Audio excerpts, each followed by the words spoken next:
টিকটকে আমি একটা ভিডিও আপলোড করছিলাম যে আশফিকার কিরমি হয়েছে। তো এটা নিয়ে আমাকে অনেকে কথা ভুলও ধরছেন যে কিরমি হবে না কৃমি হবে।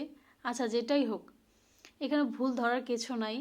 আপনি যে একদম সবসময় শুদ্ধ বলেন সেটা তো কোনো গ্যারান্টি নেই, তাই না? আপনার মুখেও তো অনেক কথা বের হয় যেটা শুদ্ধ ছাড়া।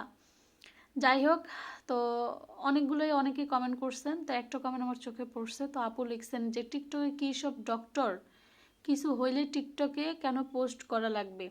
আগে ডক্টর দেখান, নিজের মেয়ের প্রাইভেসি কেন নষ্ট করছেন? আপনার সমস্যা হইতেই পারে, আপনার মেয়েকে ভিডিওতে আনার দরকার ছিল কি? আচ্ছা, প্রথমত আমিও জানতাম না যে মেয়ে বাবুদের হচ্ছে পেটের যে কৃমি সেটা প্রসাবের রাস্তায় চলে যায়।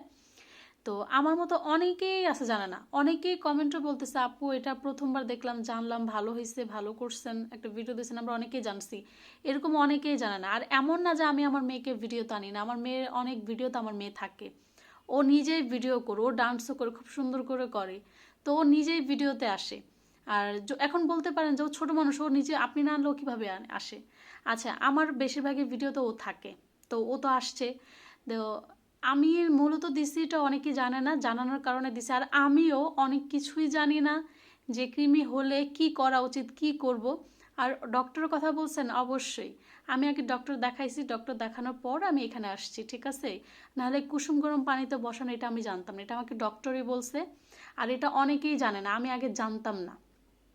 তো মূলত আমি জানানোর কারণে আমার ভিডিওটা পোস্ট করা।